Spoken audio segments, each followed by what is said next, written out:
ओम शांति। आपको क्या लगता है, हम जो सोचते हैं उसका प्रभाव मेरे तन और मन पर पड़ता है? हम जो सोचते हैं, जैसा सोचते हैं, क्या हम वैसा करते हैं? कर्म और सोच में कितना अंतर होता है। सोच तो हमारी बहुत ज़्यादा चलती है, लेकिन क्या उस सोच के अनुसार हम कर्म में आ पाते हैं? तो कहेंगे नहीं। तो क्या उतना सोचना हमारा व्यर्थ नहीं गया? और व्यर्थ गया तो क्या उतनी एनर्जी हमारी नहीं गई?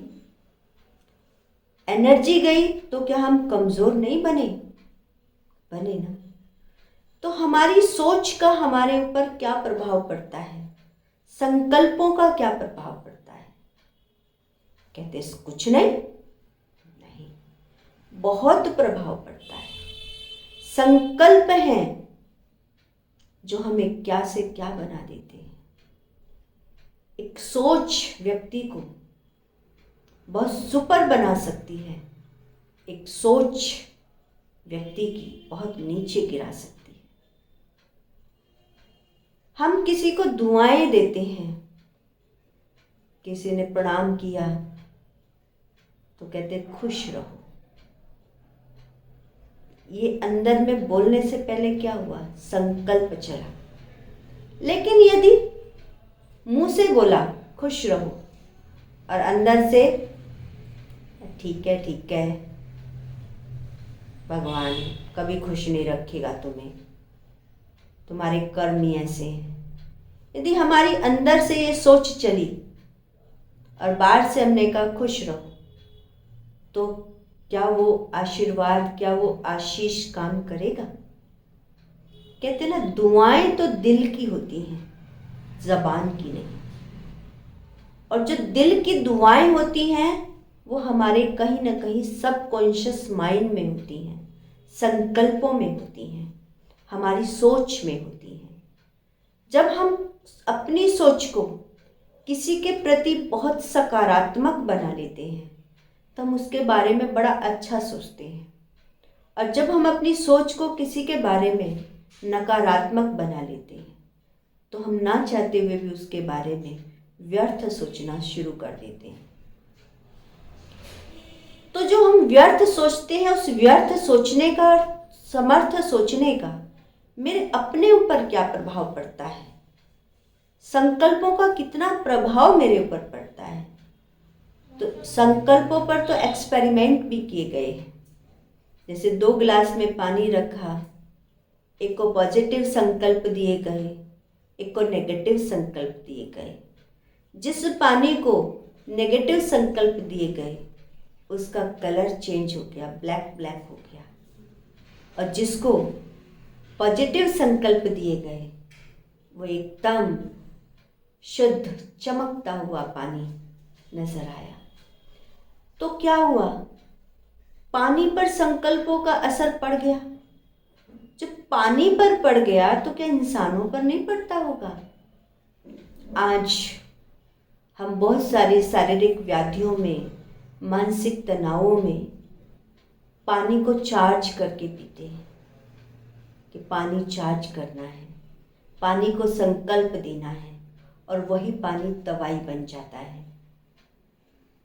तो इतना प्रभाव होता है संकल्पों पर, मेरी सोच पर। तो ऐसे ही एक बार एक टीचर ने एक स्टूडेंट को एक लेटर दिया और कहा इसे जाकर अपनी माँ को दे देना। तो बच्चे ने वो लेटर अपनी माँ को दिया। माँ ने पढ़कर उसे रोने लगी। बेटे ने पूछा, माँ इसमें क्या लिखा है? तो माँ ने कहा कि बेटा, इसमें लिखा है कि तुम इतने माइंडेड हो, इतने होशियार हो, इतने ओवर इंटेलिजेंट हो कि टीचर कहती है कि हम इस बच्चे को नहीं पढ़ा सकते, कि ये तो बहुत तेज है, बहुत होशियार है, बहुत माइंडेड है, और हम इतने माइंडेड बच्चे को पढ़ाने के लिए फेल हैं। तो ये बात बच्चे के दिमाग में घर कर गई। उसने कहा, अच्छा मैं इतना माइंडेड हूँ तो मैं बहुत कुछ कर सकता हूँ। तो उन्होंने फिर उस बच्चे ने आविष्कार किया बल्ब का, और वो थे एडिसन, जिन्होंने बल्ब का आविष्कार किया। एक साइंटिस्ट बन गए, और साइंटिस्ट बनने के बाद अपनी बुलंदियों पर पहुंच गए। कुछ समय बाद उनकी माँ गुजर गई, और माँ के गुजरने के बाद जब उन्होंने माँ का सूटकेस खोला तो सूटकेस में वही टीचर की चिट्ठी थी, जिसे जब एडिसन ने पढ़ा तब उनकी आंखों में आंसू आ गए। तो उस चिट्ठी में लिखा था, तुम्हारा बेटा बुद्धू है, दिमाग से कमज़ोर है, ये पढ़ नहीं पाएगा और हम इसे पढ़ा नहीं सकते। हम इसमें कितना भी माथा मारते हैं लेकिन इनकी बात कोई समझ में आती ही नहीं है। अब इसको सुनकर आप क्या कहेंगे? यदि माँ उस समय बेटे को बता देती तो क्या बेटा वो आविष्कार कर पाता? नहीं। माँ ने उसको क्या दिया? पॉजिटिव संकल्प। कौन सा संकल्प? पॉजिटिव। और पॉजिटिव संकल्प का जो उन पर असर पड़ा, वो क्या से क्या बन गए? एक बुद्धू से बुद्धिमान बन गए। और यदि नेगेटिव संकल्प देती तो क्या होता? आज वो सड़कों पर घूम रहे होते। तो ठीक उसी प्रकार आप जो चाहे सो बन सकते हैं, जो चाहे सो कर सकते हैं। आपके अंदर इतनी क्षमता है। संकल्प शक्ति बहुत पावरफुल शक्ति है। संकल्पों की तो दुनिया है। पहले टेलीफोन नहीं हुआ करते थे, मोबाइल नहीं हुआ करते थे। संकल्प से हम किसी अपने को याद करते थे तो कहते थे हिचकी आ रही है, कोई याद कर रहा है वो, और बिल्कुल एक्यूरेट व्यक्ति पर पहुंचती थे कि फला व्यक्ति याद कर रहा है, और ऐसा नाम लेते ही हिचकी बंद हो जाती थी। तो ये कंफर्म हो जाता था कि हाँ, उस व्यक्ति ने मुझे याद किया है। और जब कभी मिलते थे, बात होती थी तो कहते थे तेरी बड़ी याद आ रही थी, उस दिन तो तेरी बड़ी याद आई। तो वो भी कहते थे हाँ, मुझे एहसास हुआ। किस वजह से? संकल्प किया, जिसे लोग टेलीपैथी कहते थे। ठीक उसी प्रकार हम संकल्पों के द्वारा, संकल्प से हम एक सृष्टि को बदल सकते हैं। इस कलयुगी दुनिया को सतयुगी दुनिया बना सकते हैं। इस नरक को स्वर्ग बना सकते हैं संकल्प से। क्योंकि संकल्प क्या होते हैं? संकल्प मेरे अपने ऊपर तो प्रभाव डालते ही डालते हैं, लेकिन मेरे संकल्पों का जो प्रकंपन होता है वो पूरे वायुमंडल में फैलता है, और वो वायुमंडल एक पावरफुल वायुमंडल हो जाता है। मैं संकल्प करूं, मैं प्योर आत्मा हूं, मैं पवित्र आत्मा हूं। इस संकल्प के साथ जब मैं परमात्मा को याद करती हूँ और मेरे ऊपर पवित्रता की किरणें परमात्मा से पड़ती हैं, तो मेरा मन पवित्र, आत्मा पवित्र, तन पवित्र होने लगता है। और ये पवित्रता धीरे धीरे मेरे द्वारा बाहर जाने लगती है, बाहर जाने लगती है। जब बाहर जाती है तो वो वायुमंडल, वो वातावरण भी पवित्र बन जाता है। तभी तो आज हम किसी आश्रम में जाते हैं, किसी तपस्या स्थल पर जाते हैं, तो वहाँ जाते ही कैसा महसूस करते हैं? बड़ी शांति है, बड़े पावरफुल वाइब्रेशन है। उसकी वजह क्योंकि वहाँ तप किया गया है, वहाँ पावरफुल संकल्पों का जो ओरा बना हुआ है, उस वजह से वो हमें कैसा लगता है, पावरफुल लगता है। वो भी किया है तब लग रहा है, हम भी कर सकते हैं तो लगेगा। आज किसी बीमार व्यक्ति को कहते दवाई नहीं, दुआएं चाहिए। आप इनको दुआएं दीजिए, आप इनके लिए प्रार्थना कीजिए। आजकल जब कोई बीमार होता है तो फटाफट मैसेज वायरल हो जाता है, फला व्यक्ति के लिए दुआएं दीजिए, फला व्यक्ति को सकाश दीजिए, फला व्यक्ति के लिए वाइब्रेशन दीजिए, और सभी तपस्या करने लग जाते हैं। सभी तपस्वी बैठ जाते हैं तपस्या करने, तो क्या होता है, वो असर होने लगता है।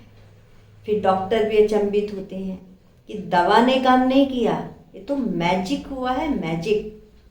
तो वास्तव में किसने काम किया, हमारे अंदर की संकल्प शक्ति ने, कि ये व्यक्ति स्वस्थ हो जाए। इस पर मैं आपको एक और सत्य किस्सा सुनाती हूँ, जो हमारी भट्टी में हमें गुलजार दादी जी ने सुनाया था। उन्होंने बताया था कि एक बार दिल्ली के ग्राउंड में, रामलीला ग्राउंड में एक बहुत बड़ा मेला होना था, और मेले की सारी तैयारी हो गई थी। ये संस्था का पहला मेला था और सभी तैयारियों में बिल्कुल जुटे हुए थे सारे सेवाधारी। तो अचानक उस समय प्रधानमंत्री इंदिरा गांधी थी, तो उनका संदेश आता है कि आपका मेला ग्राउंड में नहीं हो पाएगा,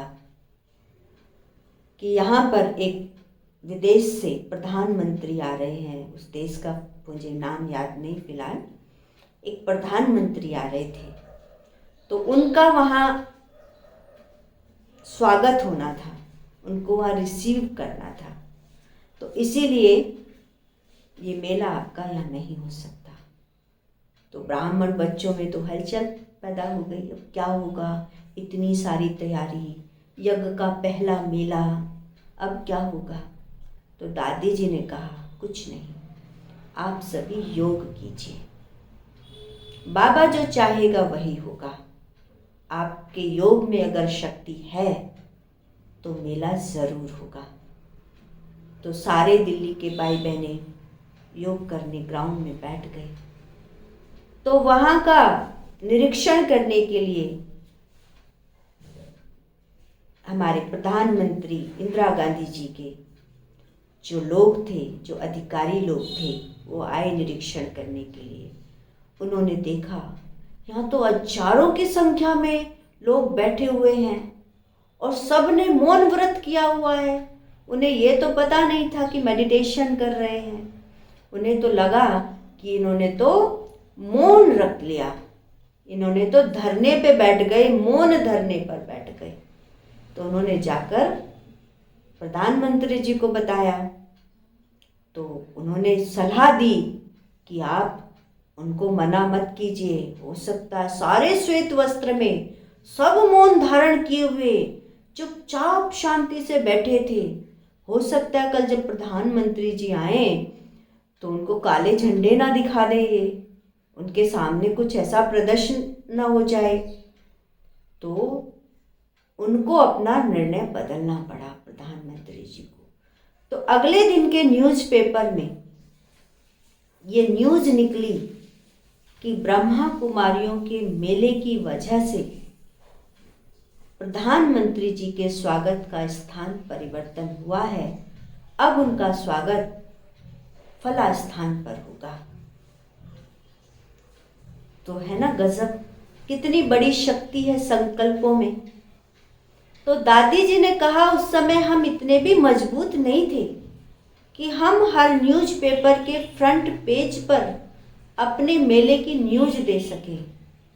तो मेला तो हुआ ही हुआ और मीडिया कवरेज भी इतना अच्छा हुआ, हर न्यूज़पेपर के उस पर फ्रंट पेज पर पहली हेडलाइन थी कि ब्रह्मा कुमारियों के मेले की वजह से तो फ्री में प्रचार हो गया।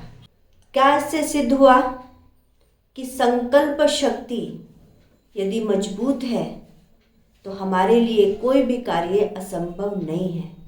तो हमें भी अपनी संकल्प शक्ति को इतना मजबूत बनाना है, इतना पावरफुल बनाना है कि हमारे लिए कोई भी कार्य असंभव न हो।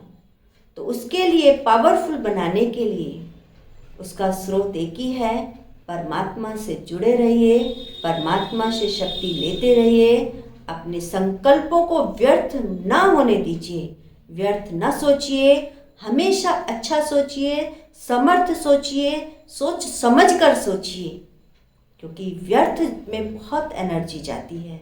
जब हम व्यर्थ सोचते हैं तो हमारी एनर्जी नष्ट होती है और एनर्जी नष्ट से हमारे शक्तियाँ धीरे धीरे कमज़ोर होने लगती हैं।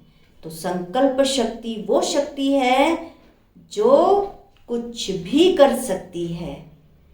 तो अपने संकल्पों को मजबूत बनाइए, पावरफुल बनाइए, पॉजिटिव बनाइए और आगे बढ़ते जाइए। ओम शांति।